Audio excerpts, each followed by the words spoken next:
کەناڵی سپێدا لە ڕاستیە بارودۆخی عێراق ئوستاز بارودۆخی سیاسی و ئابووری عێراق زۆر باش نییە، بەڵام بە بەراورد لەگەڵ وڵاتانی منتقەکە هێشتا مەسەلەن لە زۆریان باشترە. مەسەلەنەوە ئێرانە بینی بارودۆخێکی ناهەمواری هەیە، ئەوە تورکیایە لە ڕووی ئابووریەوە زۆر هەتوو شەڵاوسان بۆ ئەو سووریای ئەیبینی ئەو حاڵەکەیەتی حاصل لە منتقەکەی عێراق ڕەنگە لەوانە باشتر بێ بە بەراورد بە ئەوان، بەڵام لە هەر حاڵدا عێراق هێشتا نەبووە بە دەوڵەتێکی متەمەکین، دەوڵەتێک کە بتوانێت سیادی و سەروەرەیەکی سربەخۆی هەبێ و بڕیارە سیاسەکانی لەناوخۆ بدرێوەندەی کە کاریگەری دەرەوەی لەسرە. لە بواری ئابووریشەوە ئوستاز دیقەت بە عێراق مانگانە لانی کەم لە مانگەکانی ڕابردوو لە 7 تا 8 تا 10 میلیارد دلار نەوتی فرۆشتووە، بەڵام ژێرخانی ئەم وڵاتە هێشتا وێرانە و لە حاڵەتێکی تریشە عێراق ئوستاز گیرۆدەی ئەم پێکهاتە ناهەمووە جینە تایفی و مۆزاییکەیە لە بینی شیعە و سوننە و کورد و لە ناهەموو ئەم پێکهاتانەش هەر کێشەی ناوخۆییان هەیە، یعنی مەسەلەن لە کوردەوە بیگرە تا شیعەکان بخۆیان و سوننیەکان و لەوانەش گرنگترەوەی کە ئەم دەوڵەتە ناکەوێتە سەرسکە نابێ بە دەوڵەتێکی مۆدێرنی متەمەکینەوەیە کە ساز ئەم هێزانە وەلایان بۆ دەوڵەت نییە. ئەم هێزانە یعنی مەسەلەن سوپا وەلای تایفی بەڵێ یا وەلای تایفیە یا مەسەلەن سوپا وەلای بۆ دەوڵەت نیوە نێ بۆ هێزێکیە و لەسەر ئەمانەشەوە هێزەکانی ناو ئەم پێکاتەیە ئەم جوگرافیایە وەلایان هەیە بۆ وڵاتانی دەرەوە، مەسەلەن یا پشتیوانی ئەمریکا یا ئێران یا تورکیا یا قەتەر وڵاتانی کەنداو. لەبەرەوە وا هەستەکەم ئەمەی ئەم بارودۆخی کە عێراقی ڕاگرتووە کاتیە ئانیە لە هەلومەرجێکا پێم وایە عێراق بارودۆخی لەمە خراپترە بێ، چونکە جگە لەوەی عێراق مێژوویەکی خوێناوی و ناکۆک و ناهۆمۆجینی هەیە و لە هەمان کات ئەم دەوڵەتە تازەش بە زۆر لەکێنراوە بەیەکەوە، هەروەی کە چۆن ڕابردوو وای لێکراوە ئێستاش ببوورە لە دوای 2023ەوە بە زۆر لەکێنراوە بەیەکەوە. ئەم لایەنە سیاسیانە هیچیان دڵخوازی ئەوە نین کە بەغدا پایتەختەکەیان بێ لە ناو چوارچێوەیەکی ئەم دەستورێکی هەیە، بەڵام هەلومەرجێک ڕایگرتووە ناچاریە. ئەگەر ناشی سوننیەکان ئێستا پڕبەدڵ پێیان خۆش عێراق پارچە پارچە بێ، کوردەکان بە هەمان شێوە و بە خۆشدانەبینن لە بەس ڕاژۆک و شیعە هەمیشە هەوڵی ئەوە دەن کە جابنەوە. بۆیە بە نەزەری من چاوەڕێی ئەلەم هەلومەرجە سیاسیە ژینگە ئاڵۆزەی خۆرهەڵاتی ناوەڕاست و منتقەکەیە چاوەڕوانی عێراقێکی متەمەکین، عێراقێکی ئارام و مسۆگەر و ئابوورێکی باش و خۆشگوزەران و بێشەڕی تایفی و ئەمانە کارێکە عەقلانی نییە. زۆر باشە مامۆستا، لەگەڵ هەموو بارودۆخانی کە بەڕێز داماژەت پێدا شەڕی تایفی و مەزهەبی و پێکاتە جیاوازەکان و ئابووری عێراق بە تایبەت پێشبینیە کرێم جارە زیاتر دابەزین بەخۆ ببینێ، بە تایبەت کە بەهای نەوت دابەزین بەخۆ بینێ و کوردێنان بۆ بوجە دروستەکە لە هەموو ئەم جەمسەرانی کە باست لێ کرد بەڕێزت. ساڵانی پێشوو پێگەی کورد لە بەغدا زۆر بەهێز بوو تا ئەو ڕادەی ئەوان ناچار بوون دانیشتنەکان بۆ تەشکیلکردنی حکومەت بێنە هەرێمی کوردستان. ئێستا بۆ ئەم معادلە پێچەوانە بۆ تۆ سەنگ و قورسایی کورد لە بەغدا ئێستا چۆنە؟ لە ڕاستی ئەوستاز بە نەزەری من هەم سەنگ و قورسایی کورد پاشەخشەی کردووە، ینی چ لە ژمارە کورسیەکانی چ لە شخصیەتە سیاسیەکانی ڕابردووی و چ لە یەکگرتووی هێزە کوردیەکان. ئەمانە هەمووی بۆ خۆیان فاکتەرن و ململانیەکانی نێوانیچێتی و پارتیش ئەوەنە بارودۆخەکەی خراپتر کردووە لە بەغا. ئەوەی کە لێرە ڕووەدا ئەو بارودۆخە سیاسی کە لێرە پێکاتوە لە نێوانیچێتی نیشتیمانی پارتی دیموکراتی کوردستان لە هەڵبژارنەکانی جێگیری دووهەمی سەرۆکی پەرلەمان بینی ڕنگدانەوەی هەیە و گواسراوەتەوە بۆیەوە کە ئەمە دیوە خراپەکەیەتی و لە هەمان کات ئەمەیە بڵێم بەتەنها کورد نییە کە بارودۆخی لە بەغا خراپە و پاشەخشەی کردووە، ینی سوننیەکانیش مەسەلەن دیقەت بێ بە هەمان شێوە بارودۆخیان خراپە. خۆتانە بینن مەسەلەن گەورەترین هێزی ئەم جارەیان نەیتوانی سەرۆکەکەی خۆی کاندید کات، دوایەوە شیعەکانیش بەشی خۆیان گرفتیان هەیە، بەڵام ڕەنگە دوجار شیعەکان لە هەر حاڵدا مەسەلەن هێزێکە بێ لە دەرەوە کۆیان بکاتەوە وەکوەوەی کە ئێستا ئەیانەوێت کاندیداتۆرێک بۆ سەرۆکوەزیران ئەوە بکەن. دوایەوە مەسەلەن هەموو ئەم هێزانە تاکتیکی جۆرا و جۆرەکەن لە ماوەی هەڵبژاردنەکانە، هێزێکی مقاومەیە وەلایە، هێزێکی سیاسی، هێزێکی عەسکەریە، بە هەمان شێوە لە شوێنێکی ترەوە دیزاینی بۆ کرێ. بەداخەوە ئەو فاکتەرانی کەوای کورد پاشەخشە بکە بە نەزەری من بەرپرسیارەتێکی ئەساسی بۆ یەکێتی پارتیە گەڕێتەوە، هێزەکانی تریش بەرپرسیارەتیان نەکەوێتە سەرشان، بەڵام کەمتر بۆیە ڕەنگە دەخالەتی وڵاتانیش لە منتەقەکە یعنی تورکیا و ئێران و ئەمریکاش کاریگەری هەیە لەسەر کورد کە بەو جۆرە مامەڵە بکەن بەڵام فاکتەری ئەساسی بەڕێی منەوەیە کە یەکێتی پارتیمادام ناتوان ڕێک بکەون لە هەرێمی کوردستان و ناتوانە ئەجەندایە بەیەکەوە بەرنەبەخە بۆیە بێگومان پاشەکشاکە و کاریگەری دانێ بەسەن لە دەورەی پێشوتە لەسەر پرسی سەر و کۆمار بزانە گەیشتە کوێ کە پێشبینی شەمان دۆ دروست ببێت بێگومان وا دیارە کە ئەوە دروستە بێتەوە و هەر ئەم مەسە ململانیش هەوای کردووە کە حکوومەتی هەرێمی کوردستان کابینی تازەش دوه بکەوێت ئەوە ساڵێک و نزیکەی 2 مانگ 3 مانگە بەهەرحاڵ یعنی کورد دەبێ ئەوە بزانێت کە ئەلم هەلومەرجەیە کە عێراقی تێکەوتووە و منتەقەکەی تێکەوتووە مثلەن ئەزمونێکی هەیە بە هەموو کەم و کوڕیەکانیشەوە ئەگەر دەستی پێوە نەگرێت بە نەزەری من ڕەنگە پاشەخشەی گەورە بکە لە داهاتوە بەڵێ مامسا بۆ ئەو گۆڕانکاریانی کە ڕوو دەدەنێ سەب بینیمان دڵخوازی هەم شیعەکان هەم سوننەکان بۆ سەرۆکی پەرلەمان بۆ سەرۆکوەزیرانی شەردوولا ینی نەتوانی دەنگی زۆرینە بەدەست بێنن و سودانی ناچار بوو سەحبی خۆی لە پرۆسەکە بکە بەڵام بۆ ئەمە بۆ کورد تەقەبولکردنی قورسە وەکو بەڕێزت فەرموود لە جێگری دووەمی سەرۆکی پەرلەمان بینیمان ینی 2 ڕۆژ چه گرژیەکی زۆر دروست بوو لەسەر ئەو پۆستە لە ڕاستیە ئەوەی کە بەنسبەت پاشەکەی سۆدانی ئەوەی جەناب دێڵێ میدیاکان باسیەکەنییان پیان هێشتاکانە هەندێکشان هەڵەن دروست هەندێکشاڵن دروست نیە هەندێکشان پیان وایە تاکتیکیە بەڵام بە نەزەری من لە هەر حاڵدا پاشەکشەی سوودانی بۆ مالیکی یا مالیکی بۆ کەسێکی تر بە نەزەری من ئۆکەیەکەی لە شوێنێکی ترەوە با بڵم کۆماری ئیسلامی ئێران ئەتوانێت ئەم هێزە سیاسیانە بجوڵێنێ وەکو چۆن دیزایانی هەڵبژاردننی ئەم جارەی کردو بە مەیلی خۆی ینی بە نظری من پێشتری ژوان وتووە نووسیومە و بێ ڕەچاوی بەرژەوەندەکانی ئەمریکاش لەلایەکی تر ئەم جارە ئێران دیزایانی هەڵبژاردنەکانی لە جارەکانی پێشتر باشتر کردبوو بە دەلیلێک کە ئێران لە دوای ڕووداوەکانی 7 ئۆکتۆبر بارودۆخی خراپە ئەمە دووهم بە نظری من ئوستاز ئەمریکا ڕاستە دەخالەتی هەیە و ئەمریکا ئەوێ مەسن هەژمون و هێمنەی خۆی لەم منتقەیە هەبێ بەڵام بە نظری من لە دوای 2023ەوە لە نێوان ململانەی ئەمریکا و ئێران لەسەر عێراق هەمیشە ئێران براوە بووە و هەمیشە ئێران هەژمونی خۆی سەپاندووە یەکیان سنوورە یەکیانەوە یەکەم هێزە شیعیانە و بەشێک لە هێزە کوردیەکان و تەنانە سوننیەکانیش لایەنگری کۆماری ئیسلامی ئێرانن و لەسەر ئەرزی واقع مەسەلەن ئێران خۆشی قاسم سلێمانی نەیشاردوێتەوە کاتی خۆی کەی گوتی ئێمە 5 پایتەختمان بەدەستەوە هێشتا ئەم پایتەختە بەراورد بەو پایتەختانەی ترکە لە دەستیاوە بەدەستیەوەیەتی ڕەنگە کورد ئەم پشتیوانی نەبێ بە نەزەری من بەڵام هەموو ئەوانە ناکاتەوەی کە جەناب دێڵەوەی کە لەسەر هەڵبژاردننی پۆستی جێگیری سەرۆکی پەرلەمان سوننیەکان لە هەر حاڵدا بە نەتیجەتی گەیشتن بۆی کە سەرۆکی پەرلەمانێک هەڵبژێرن هەم سەرۆکی پەرلەمانی سوننی و هەم جێگیری دووەمی شیع ئەسایبی حەلیق بەڵام کورد بەم حاڵەوە گەیشت ئێستا پێم وایە ئەمە ڕنگدانەوەی لەسەر هەڵبژاردنەکانی سەرۆکۆماری چەند ڕۆژی داهاتووە بێ ببوورە نە پارتی بە نەزەری من بە ئاسانی دەست هەڵەگرێ لە کاندیداکەی یان پشتیوانی لە کاندیدێک و نەیەکێتی نیشتیمانیش ڕەنگە کاندیدێکی تر جگە لەوەی خۆی قبوڵە و بەشێکی زۆری بەداخەوانەی خۆشیان کاندید کردو کوردن لەنا ئەم پرۆسە سیاسیە کە ئەمە دەرەخا کە مثلەن گرفتی زۆر هەیە لە هەرێمی کوردستان و ئەمە بە نەزەری من هێزە سیاسیە عەرەبیەکان شیعەکان پێیان خۆشە ئەمە هەبێ چونکە دوجار تەحسیل حاصلەکە بە پرسی دیموکراسیش بێ ئەبێ مەسەن ئەم هێزانەیەک لایکەنەوە بەڵام ئەوان ئەوەی کە جەناب لە سەرەتاوتت ئەگە جارانە هاتن بۆ چارەسەری پرسەکان لە هەولێر یا لە سلێمانی ئێستا مەسەلەن تۆ بینیە بێ هێزە سیاسی کوردیەکان بڕۆن بۆ چارەسەری پرسەکانیان لەگەڵ ئەو هێزانەشا کە دڵخوازیان نین لەگەڵ ئەو هێزانە دانیشن کە ڕەنگە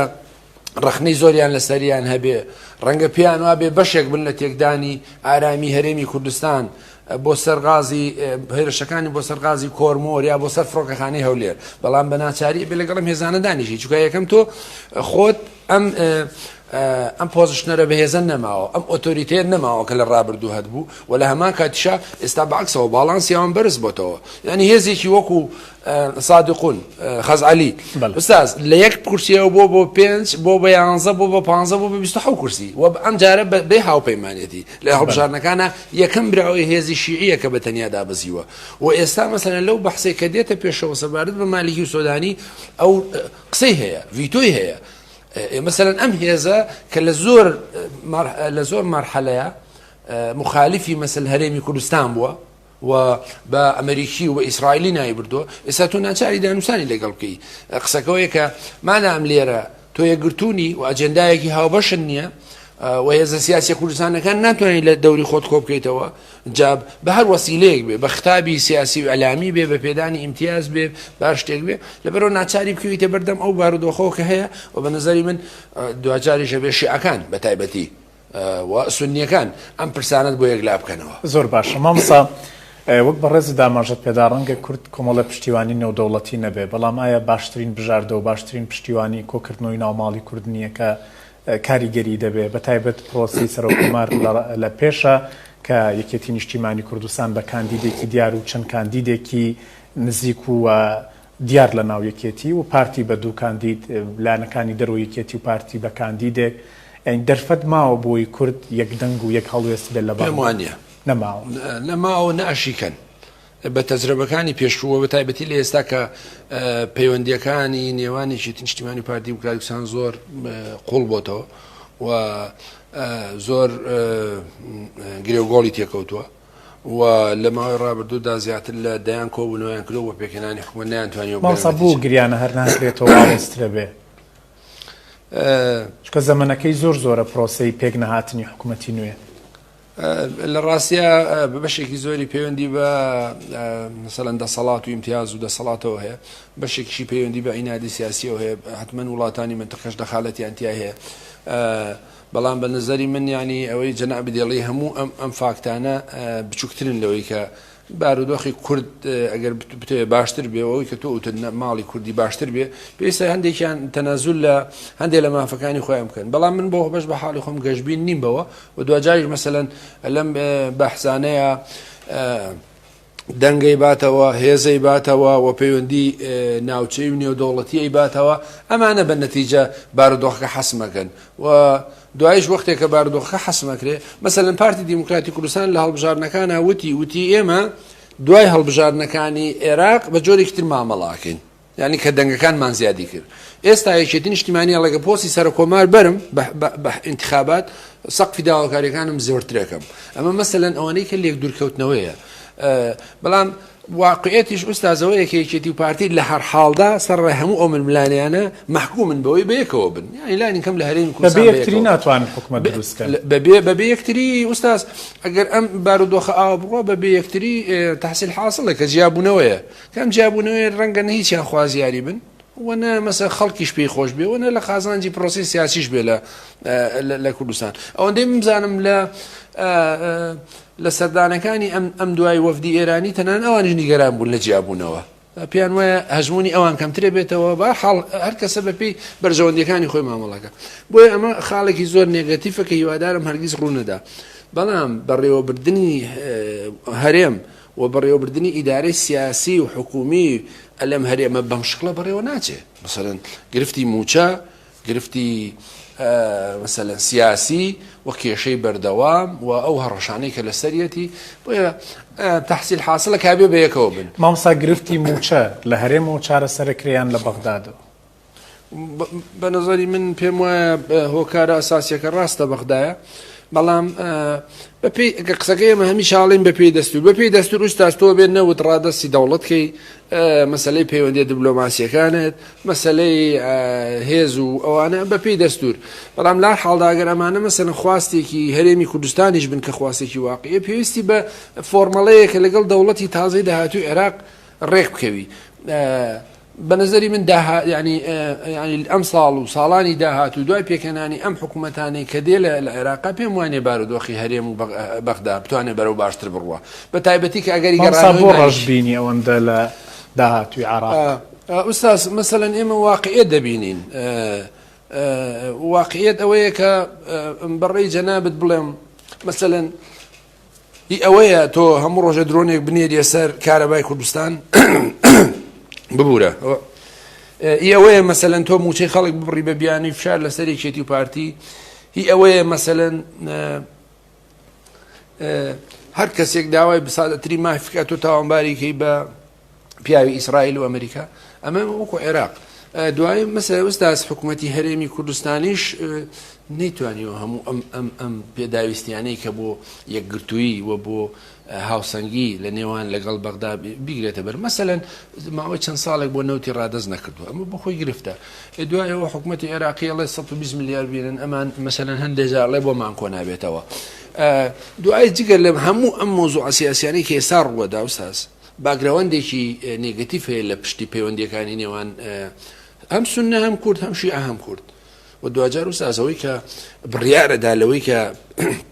حکوومەتی عێراقی هەڵوێستی چۆن بێ بەرامبەر بەرهەمی کوردستان و کۆماری ئیسلامی ئێرانە بە نظری من ئەمە ژنێک نییە کە وەزیری داراییە پارە نانێرێ بۆ هەرێمی کوردستان ئەو پەیوەندی هەیە بە ئەو گەمە سیاسیانە بە ئەو هەژمونی هێزانەی کە لە عێراق و هەرێمی کوردستانن مەسەلەن ئێرانە لە وەختی تورکیا ئەوەنە هەژمونی هەیە وەختی ئیسرائیل لە سنوورەکانەوە دزاکە وەختی ئەمریکا پێگەکانی خۆی گوێزێتەوە بۆ هەرێمی کوردستان بێگومان ئەم فشارانە لەسەر دروستەکە وام شارانش کاریگەری گەورەی هەبووە لەسەر بەتەمامسا بەشێک لە کۆنتڕۆڵ لە دەروی عێراقە ئەوەی کە بەڕێزت باسی نەک بەشێکی ئەکسەریەتی ئوستاز ئەکسەریەتی کۆنتڕۆڵی عێراق بەڕێوەبردننی عێراق یا کۆماری ئیسلامی ئێرانە یا تورکیا یا وڵاتانی کەنداوە یا ئەمریکایە مەسەن تۆ دیقەت بە ئێستا هەرچەندە ڕەنگە ئێمە پێمان خۆش بێ بەڵام ئەمریکا دێڵێ بێ فڵان کەس سەرک وەزیران نەبێ وەتەنانەت